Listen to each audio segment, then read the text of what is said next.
Tere kõigile!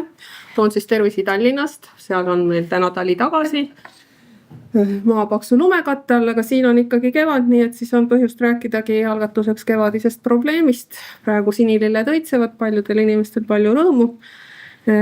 Kõik on ilus, aga mõnel on väga halvad päevad, võib-olla aasta kõige halvemad, sellepärast et mõned inimesed on allergilised õietolmu suhtes. Et mis see õietolmu allergia siis endast kujutab? No teda nimetatakse veel mitut moodi.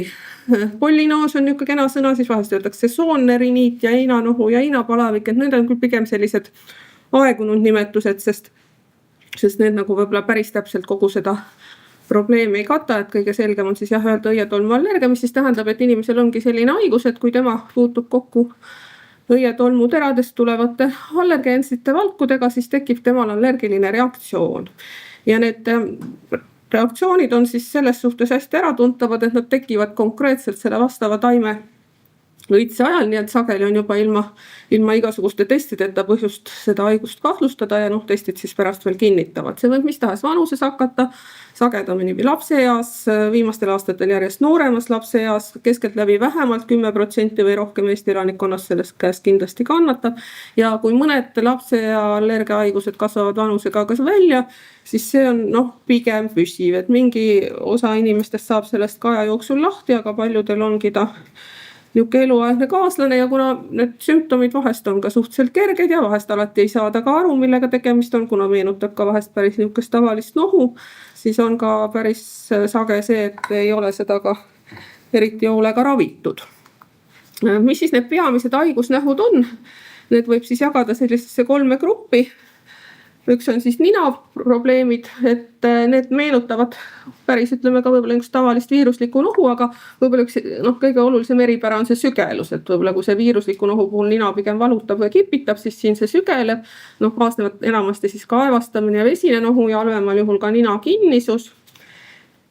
Ja siis võib-olla mis eristab teda veel viiruslikust nohust on viirusliku nohu puhul on sageli aru saada, et hakkab ühelt poolt, aga see pigem hakkab ikkagi 2 poolt. Siis enamikul on ka silmadega probleeme rohkem või vähem, silmad võivad punetada ja sügeleda ja laud võivad minna turse, silmad võivad vesitseda ja vahest siis on ka neid, kellel on veel mingisuguseid sümptomeid, näiteks võib olla seal kõrvade, kurgu või suulae piirkonnas sügelust. Et need on siis sellised tavalisemad, aga on siis ka selliseid muid võimalikke, et kellel on astmakalduvus, siis võib tekkida koormusastma, eriti seal õitseperioodil. Lastel sageli see on probleemiks seoses kehalise kasvatusega, õues peab maikuus kõvasti ringi jooksma seal ja kui inimene jookseb, siis läheb suu lahti, et muidu nina püüab selle õietolmu kinni, aga siis satub ta kõik suhu ja kuna inimene hästi intensiivselt ka hingab jooksmise ja siis ta hingab ka rohkem ja siis satub see sinna bronhidesse lõpuks see ärritus ja võib tekkida siis ka astmanäht, et võib-olla ülejäänud aja-aastast neil ei pruugigi neid astmanähte olla. On juhtumeid, kus mõnel tekib ka siis õietolmuga kokkupuutel naha peale kas siis turse või selline nõgestõbi, kublaline lööve. Kellel on juba olemas selline haigus nagu atoopiline dermatiit, mis on siis selline krooniline nahapõletiku haigus, siis nendel võib see lööve õitseperioodil ägeneda. Taimedest võib vahest tekkida ka selline kokkupuutel, otsese kokkupuutega, et kui puudutab taime, siis võib sinna piirkonda näiteks tekkida kas siis ka nahapõletik või kublad. Siis on veel ristallergia, millest me edasi räägime hiljem veel. Ja siis mõned asjad ka, mida siis vahest arvatakse ja seostatakse, aga mis on niisugused ebamäärasemad, et võib vahest põhjustada ka palavikku, peavalu, seedehäireid, liigesvalusid. Millised siis need allergeensed õietolmud on, et siin on selline hea uudis on see, et kõik maailma taimed ei tekita allergiat, et kõigist maailma õistaimedest on siis allergeensed umbes 1%. Ja oma olemuselt on nad siis kõik üldiselt tuultolmlejad, mis siis tähendab seda, et nende õietolm lendab väga kaugele ja väga suures koguses. Ja see tähendab seda, et kui inimene teab, et tal on näiteks kaseallergia ja ümber ühtegi kaske ei ole, siis see ei tähenda seda, et tal seda allergiat ei teki, sellepärast et see võib 100 kilomeetrit lennata see õietolm. Ja siis seda, kuidas see võib välja näha, on siis ka üks selline pilt välja toodud, et siit kui õnnestub vaadata seal üleval nurgas kuskil paistab Norra ja Taani ja et kuidas siis need õietolmupilved võivad kõrgel hiiglaslikes kogustes liikuda suurel kiirusel ja kaugele. Et on siis erandina vahest ka putuktolmlejate allergeenid, aga seda harva. Putuktolmlevad taimed siis tuntakse ära tavaliselt selle järgi, et nad on lillemoodi, eks ole. Nad on hästi ilusad, dekoratiivsed, suured, on need õied tavaliselt sageli hästi lõhnavad, et kõigi selle eesmärk on meelitada ligi putukaid, et siis nende õietolm läheb ühest kohast teise kohta putukate teel, mis tõttu õhku seda väga palju ei satu, aga vahest võib-olla nendele ka allergiat, et näiteks nendel inimestel, kes kuskil aiandis töötavad või et kus nad puutuvad pidevalt kokku mingisuguste selliste taimedega, võib ikkagi see allergiseerumine toimuda ja siis vahest ka siis ristallergia tõttu. Et kuidas selle õietolmuga seal õhus siis on, et üldine seisukoht on selline, et rohkem on teda siis õues siis, kui ilm on päikeseline ja tuuline.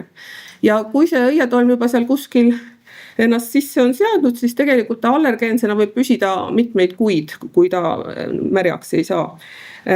Üks eraldi probleem on veel, küll on hästi harv ja mina eriti sellega siin meil kokku pole puutunud, aga maailmas kirjeldaks üks äikesetormi astmat, et teatud juhtudel võib siis äikese järel olla seal õhus selliseid väiksemaid osakesi, mis satuvad kergemini sügavamale ja võivad siis astmat tekitada. Ja on siis ka leitud seda, et vahest inimesed ütlevad, et küll on pahasti, et mul on nüüd allergia, nüüd ma elan metsas või maal, et kas ma peaks linna kolima. Et tegelikult on näidatud, et õhusaastus soodustab tegelikult selle allergia väljendumist, nii et tegelikult ei ole linna kolimine ei ole ka mingisugune lahendus. Ja Eestis siis enam-vähem me võime jagada need taimed 3 gruppi, mis meil allergiat tekitavad. Ühed on siis puud ja need puud on seda sorti puud just, mis õitsevad meil siis kevadel. Kõige sagedamini siin kask on see põhiline, millest tavaliselt see probleem algab, aga kui juba inimene on kasele allergiline, siis suure tõenäosusega paljud nendest ikkagi on pärast allergilised ka igasugustele teistele urbadega puudele, eriti lepp ja sarapuu, paju, tamm, pappel, kõik sellised erinevad.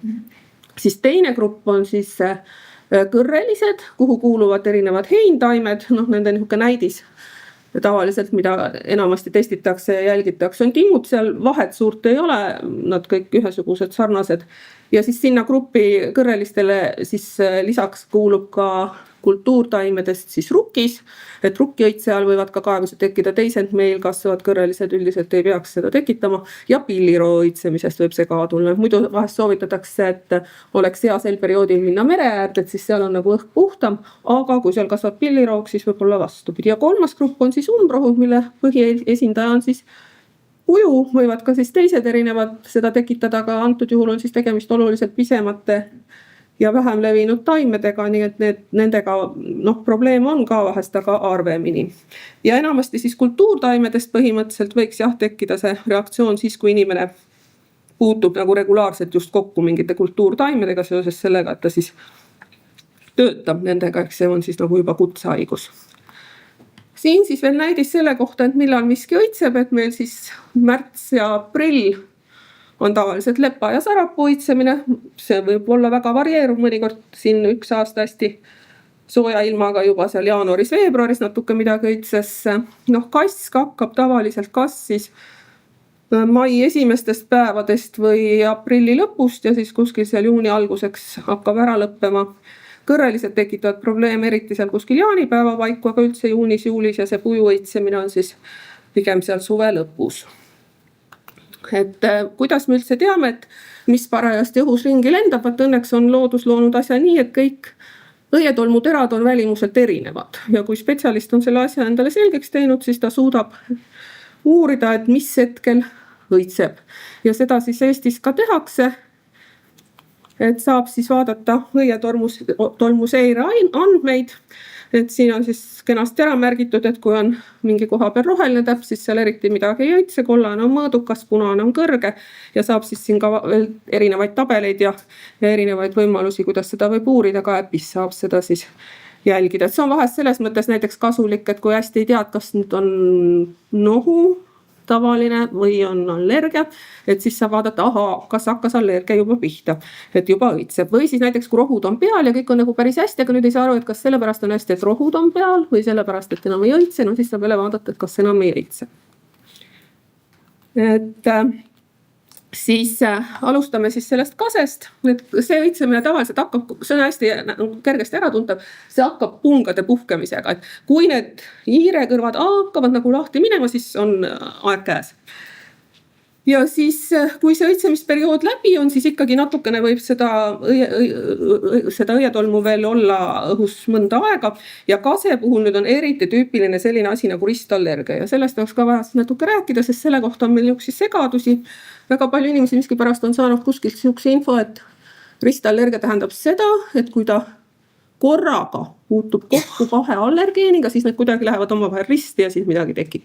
Risti ei lähe siin midagi, see hakkab ikkagi sellest põhiallergeenist, antud juhul siis kasest.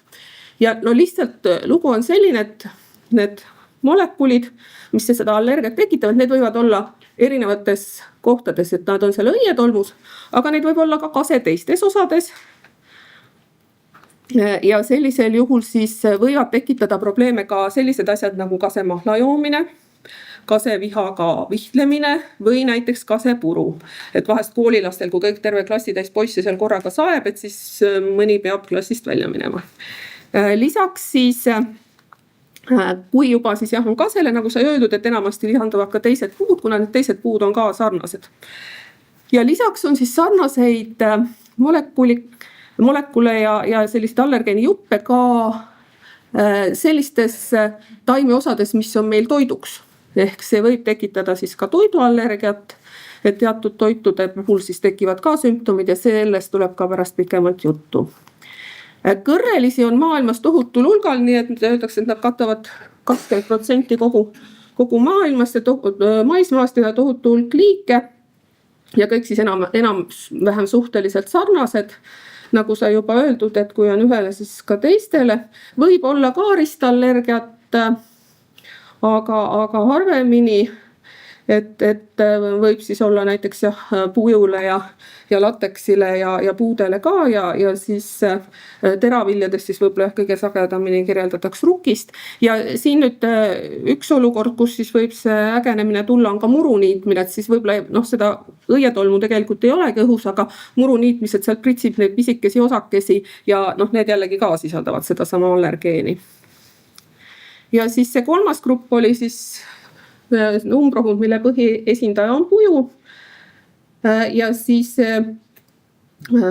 puju allergia korral siis võib olla vähemalt umbes pooltel nendest, kellel on puju vastu, siis võib olla ka teistest korvõielistest, et puju kuulub korvõielist hulka, üldiselt korvõielised näevad tavaliselt välja enamasti umbes nagu karikakar või võilill, palju peeniksi kroonlehti ja sageli pruun või kollane süda.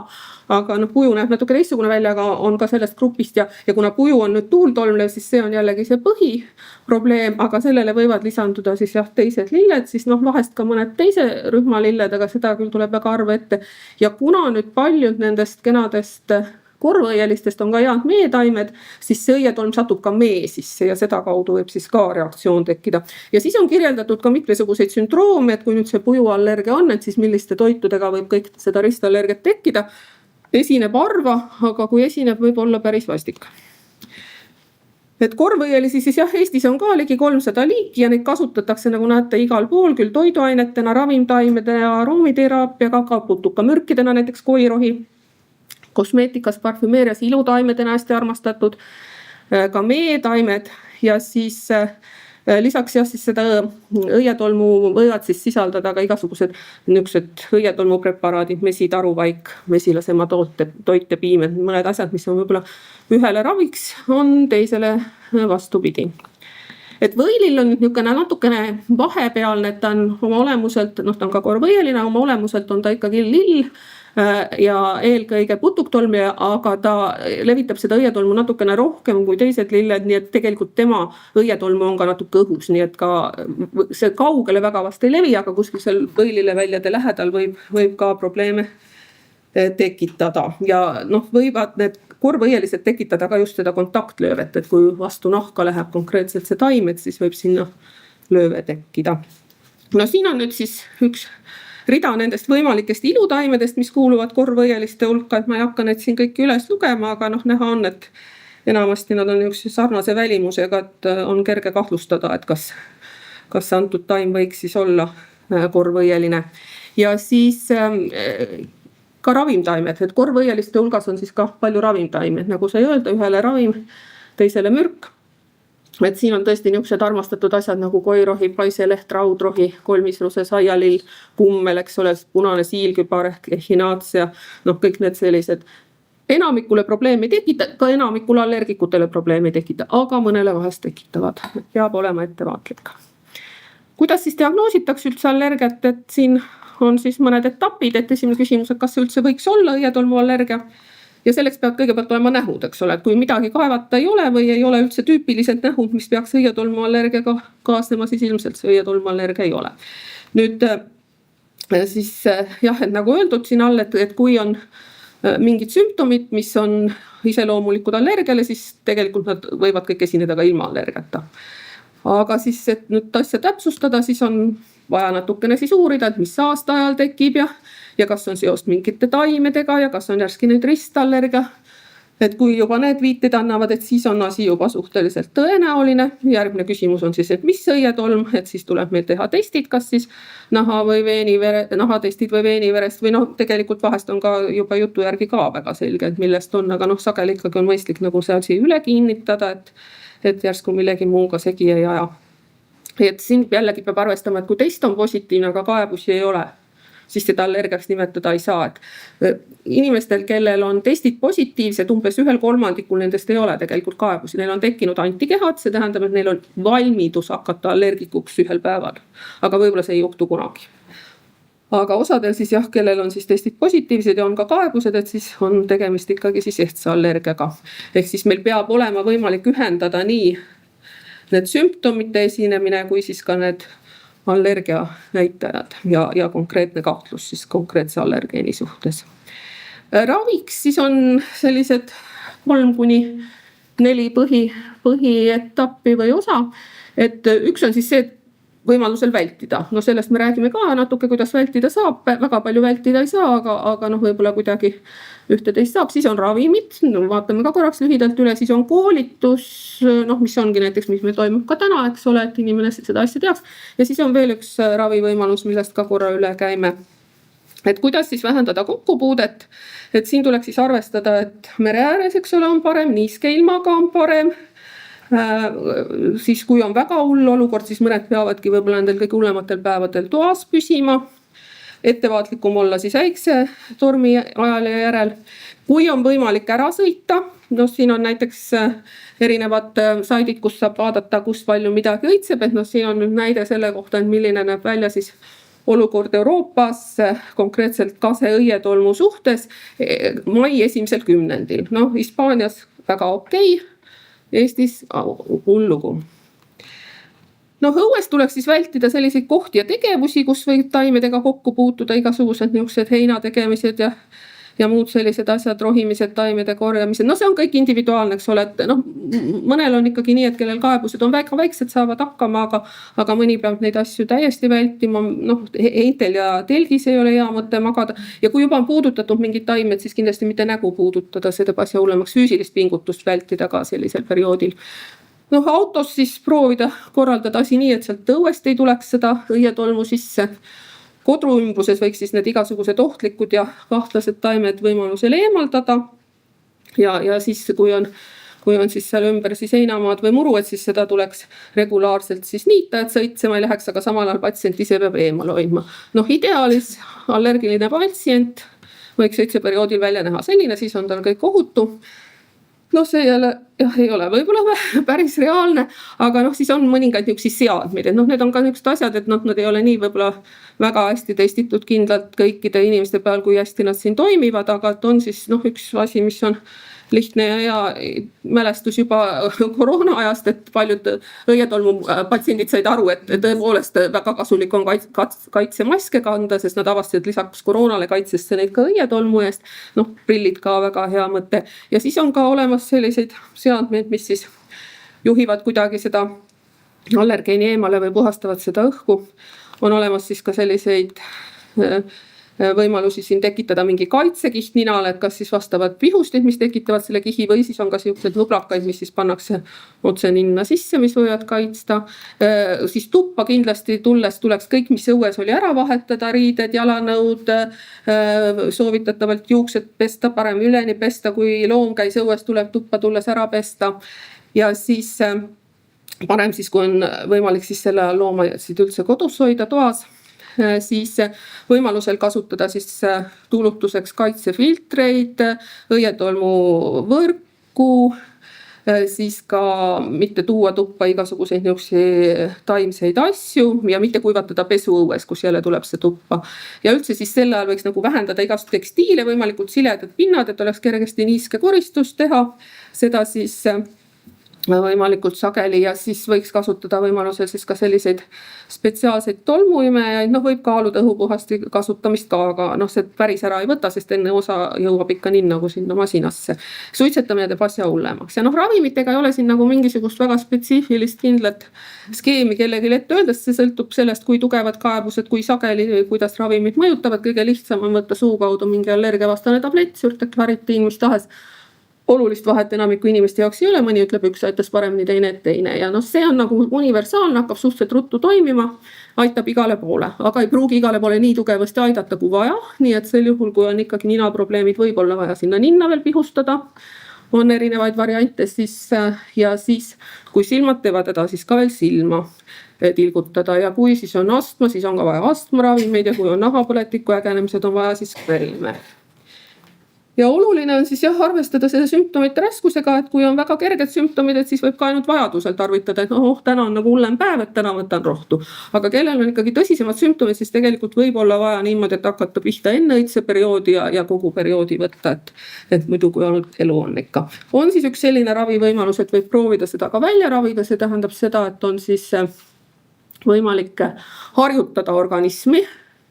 See on pikk ravi, kestab 3 aastat, tulemus on ettearvamatu, annab allergilisi kõrvaltoimeid. Nii et see on selline asi, mida siis igaüks peab ise oma arstiga läbi rääkima, kui selline mõte tekib. Et nüüd on toiduallergia õietolmuga seoses, mul vist aeg hakkab läbi saama. Peame siin kiirustama, et ühesõnaga siis see on nüüd selline asi, mis siis võib igas vanuses hakata ja võib tekitada väga erinevaid kaebusi ja erinevate toitude poolt. Mõnel on üks ainuke toit, mis seda tekitab, mõnel on mitu.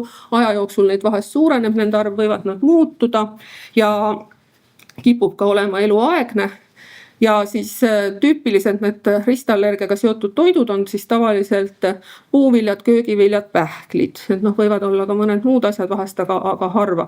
Ja need puu- ja köögiviljad enamasti on sellised, et need allergeenid on neil tegelikult nõrgad, et need igasugusel töötlemisel lagunevad ära, et pähkli ja mõnede tugevamate allergeenide puhul ei tohiks seda olla alati. Ja siis see tüüpilisem sümptom on suusügelus.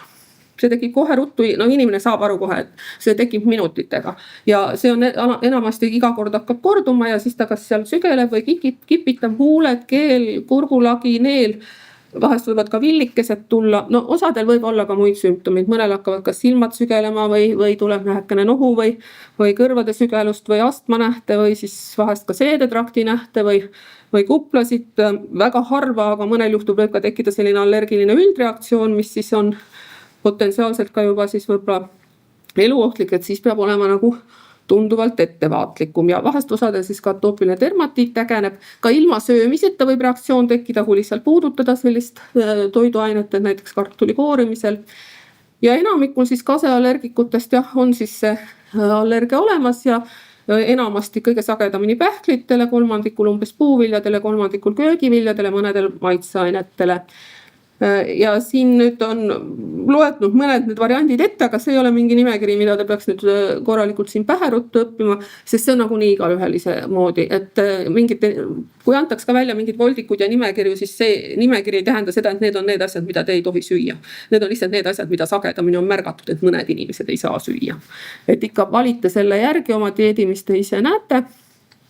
Sümptomid siis võivad olla ka natukene erinevad sõltuvalt sellest, et näiteks kui õunte puhul, et võib sõltuda sordist, siis see võib sõltuda sellest, kuidas seda toiduainet on säilitatud, töödeldud, võib ägenemine tulla siis, kui parajasti juba on see õitseperiood ja kuum töötlemine väga sageli vähendab seda allergeensust, kas osaliselt või täiesti, mis siis enamasti aitab, ka koorimine võib aidata. Et siin näide siis õunast, et kui on õunale allergia, siis mõnel on, sõltub see sordist, võib sõltu sellest küpsusastmest, mismoodi ta seal on töödeldud, kuidas on säilitatud, et see kõik mõjutab. Heintaimedest siis toiduainetelt kõige rohkem mainitakse, võib-olla teravilju võivad olla need mõned muud asjad ka, aga seda on juba harvemini ja siis iga kord ikka peab seda juba allergoloogiga siis arutama ja siis kujuga ristreaktsioonid võivad olla sellised igasugused erinevad, seda on harva, nii et jällegi seda siin pähe õppida ei ole mõtet, aga siia kuulub siis ka palju niisuguseid maitserohelisi ja maitseaineid ja nende nähud võivad olla tugevamad kui kase puhul.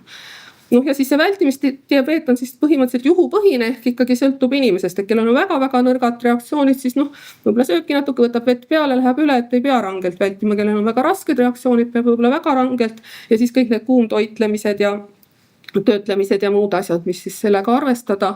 Ja siis suurem oht, millal võib olla, et see reaktsioon läheb nagu ohtlikuks kätte, on siis, kui seda ohtlikku toitu süüa suures koguses, tühja kõhu peale, koos gaseeritud joogiga, infektsiooni ajal või siis, kui on võetud mingid palavikku alandajaid valuvaigisteid, siis, kui on võetud maohappesust vähendavat rohtu, füüsilise koormuse ja stressiga, koos alkoholiga ja siis kõige, ka nende niisuguste sagedamini kaebusi tekitavate toiduainetega, nagu pähklid, seller, kiivi, sinep, virsik, soja.